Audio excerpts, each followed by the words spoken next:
ہماری یونین کے سیکرٹری تھے اور ان کی جو تقاریر ہوتی تھی وہ ہم سب لوگوں میں شعلے کی طرح کام کرتی تھی. آج صاحب صدر ہیں، ان کو سلام تحسین پیش کرتے ہوئے میں آگے بڑھتا ہوں. جناب جے شنکر گپتا جی پریس کلب آف انڈیا کے ادھیکش اماکانت لکھیرا جی، سنجے جین جی، شعیب رضا فاطمی صاحب، جاوید وارشی صاحب، غفران صاحب، جاوید رحمانی صاحب جو کو رحمتی مظفر پوری صاحب کے بڑے صاحبزادے، ان کے چھوٹے صاحبزادے مختار رحمانی اور تمام لوگ یہاں جو بیٹھے ہیں جن کا تعلق پریس سے ہے، میڈیا سے ہے، سول سوسائٹی سے ہے، میں سب کو اپنے ساتھ میں لیتے ہوئے اس شخص کو خراج عقیدت پیش کرنا چاہتا ہوں. یہ سے میرا بڑا گہرا تعلق تھا. ہر مہینے میں ایک مرتبہ مرحوم عطیہ مظفر پوری صاحب میرے گھر تشریف لاتے تھے اور 1 گھنٹہ 1.5 گھنٹہ 2 گھنٹہ حالت حاضر میں گفتگو ہوتی تھی. یہ بچے میری اولاد کی طرح ہیں. انہوں نے اپنی ذاتی زندگی میں تمام محرومیوں کے باوجود جس طرح سے اپنے تعلیم کا سفر، اپنی زندگی کا سفر، اپنی ترقی کا سفر، مشکلات پر کس طرح سے قابو بھی نہیں پایا جاتا بلکہ ان کو کیسے عبور کیا جاتا ہے، یہ بچے اس کی زندہ مثال ہیں. ایک گھر میں جس میں امن فارغ البالی نہیں تھی، میں اچھی طرح سے واقف ہوں، لیکن اس میں دوستو حوصلہ تھا، اس میں عزم تھا، اس میں تھاٹ پروسیس تھا، اس میں ڈٹرمینیشن تھا کہ کم واٹ میں anything and everything is possible. ناممکن کو ممکن بنایا جا سکتا ہے. اس لیے نیک پسوال اولاد اگر اپنے والد کے نقش قدم پر چل کر ان سے 2 قدم آگے نکل جائے تو میں سمجھتا ہوں کہ اس سے بڑی کوئی نعمت والدین کے لیے ہو نہیں سکتی. تو یہ میرا خراج عقیدت ہے عطیہ مظفر پوری صاحب کو اللہ تعالیٰ ان کے درجات کو بلند فرمائے اور ان کے بچے ترقی کے جس سفر پہ رواں دواں ہیں ان کو زندگی میں اور بلندیاں نصیب ہوں اور یہ اسی طرح سے آگے بڑھتے رہیں. اور میرے بچے مختار نے جو بات کی ہے آج اس نے میں سمجھتا ہوں ہر شخص کے دل کو چھوا ہوگا. اس کی تقریر نہیں تھی، اس کے اندر جو احساس اور جذبہ اور جس نے اس کو کھڑا کر کے یہاں پہنچایا وہ ایک لیونگ ماڈل ہے، ماڈیول ہے کہ کیسے آگے بڑھا جا سکتا ہے. اس لیے میں کہنا چاہتا ہوں اور اس بچے کو بھی سلام تحسین پیش کرنا چاہتا ہوں اور اس کی جو آبیاری کی ہے جاوید رحمانی نے بڑے بھائی ہونے کی حیثیت سے باپ کا جو فرض ادا کیا ہے میں اس کو بھی سلام تحسین پیش کرنا چاہتا ہوں کیونکہ وہ نہ ہوتا تو یہ نہ ہوتے. اس سفر میں آپ دیکھیں گے کہ کس طرح سے چمن کے ہر پھول کو پھلنے کا اور پھولنے کا کیسے موقع دیا جاتا ہے. جو گھر کے اندر ہے وہ سماج میں کیسے باہر لایا جائے، اس کی آبیاری کا کہ یہ تربیت گاہ ہے یہ چھوٹا سا خاندان اور یہ اس کے بچے اور نوجوان. دوسری بات میں یہ کہنا چاہتا ہوں منیر شاداب صاحب یہاں تشریف رکھتے ہیں، ایک پختہ شاعر ہے، اچھا کلام کہتے ہیں، نباز ہیں.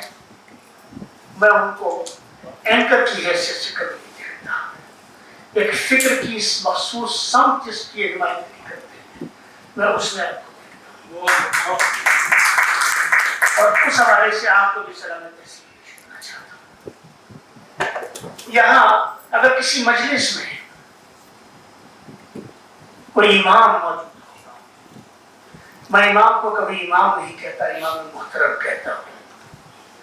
یہاں محمد اللہ ندوی صاحب رضی اللہ علیہ دہلی کی نئی دہلی کی جامع مسجد کے امام ہیں، بڑی لائق شخصیت کے مالک ہیں، علم اور مطالعے کے اور مشاہدے کے اور تجزیے کے عالم ہیں۔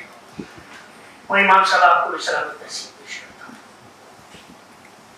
مختصر سی بات، آپ نے جے شنکر گپتا صاحب کو سنا،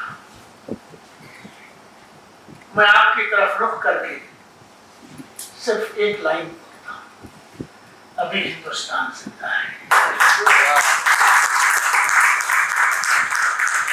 میں سمجھتا ہوں بات پوری ہو جاتی ہے مکمل۔ اب میں کچھ کہنا چاہتا ہوں۔ آپ نے موضوع رکھا ہے آج کے ماحول میں صحافت کا کردار، role of journalism in present scenario. میں اس میں سے پریزنٹ سیناریو نکالتا ہوں وقتی طور پہ۔ رول آف جرنلزم، جرنلزم کا مطلب یہ ہے کہ ہم جو ہمارے 4 پلر ہیں اسٹیٹ کے، فرسٹ از لیجسلیچر، قانون ساز ادارے، دوسرا بیوروکریسی انتظامیہ، سول سروس، جس کے ہاتھ میں راشٹر کی گورننس ہوتی ہے، اس کا چلانا ہوتا ہے، واچ ڈاگ، اس سے پہلے ان کے بیچ میں جوڈیشری، جہاں پر میں اپنی شکایت لے جاتا ہوں اور غلط کو صحیح کروانے کی جنگ لڑتا ہوں، اور اکثر جیت جاتا ہوں اور کبھی کبھی ہار بھی جاتا ہوں۔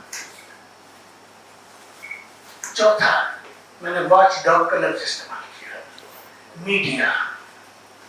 میڈیا آنکھ بھی ہے، ناک بھی ہے، فکر بھی ہے، نظر بھی ہے، تنقید بھی ہے، جائزہ بھی ہے، تجزیہ بھی ہے، اور سمت کا طے کرنے والا بھی ہے۔ اور جملہ کہہ دوں کہ بڑے بڑوں کو ٹھیک کرنے والا بھی ہے۔ کردار کیا ہے؟ دیکھیے کردار یہ ہے کہ اگر تھوڑی سی ہندی میں بھی بات کی جائے، کیونکہ یہاں لمٹس کے ہیں، اگر استھتی جٹل ہو جائے اور اس کی جٹلتا بڑھتی ہی چلی جائے تو 2 راستے ہوتے ہیں کچھ۔ ایک راستہ ہوتا ہے پروٹیسٹ کا، غصے کا، لڑنے کا، جوجھنے کا، شکایت کا، اداروں میں جا کے لڑائی لڑنے کا، یہ سب ٹھیک ہے۔ میں اس سے الگ راستے میں یقین کرتا ہوں، اس سب سے اتفاق ہے، اس پر کوئی ٹیکا ٹپڑی نہیں ہے۔ جو میں جس چیز کو کرتا ہوں سمجھتا ہوں، میں اس کی بات آپ سے کرتا ہوں۔ پہلی بات، انگریزی میں کہتے ہیں ایکسس از بیڈ، ہندی میں کہتے ہیں اتی اچھی نہیں ہوتی، اردو میں کہتے ہیں زیادتی نقصان دہ ہوتی ہے۔ کسی بھی چیز کی اندر حد سے بڑھ جانا، نفرت ہو جائے، محبت ہو جائے،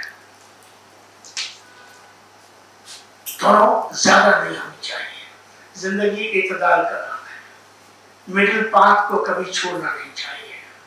حالات اگر سخت ہو جائیں تو گھبرانا نہیں چاہیے، اس میں اپنے ذہن کو، اپنے قلب کو، اپنی سوچ کو ٹھنڈا رکھیے، سمجھنے پہ زیادہ توجہ دیجیے، غصے پہ قابو رکھیے۔ اس ماحول میں جو چیز ہم سب کو پریشان کر رہی ہے، جس پر میں بول بھی رہا ہوں، لکھ بھی رہا ہوں،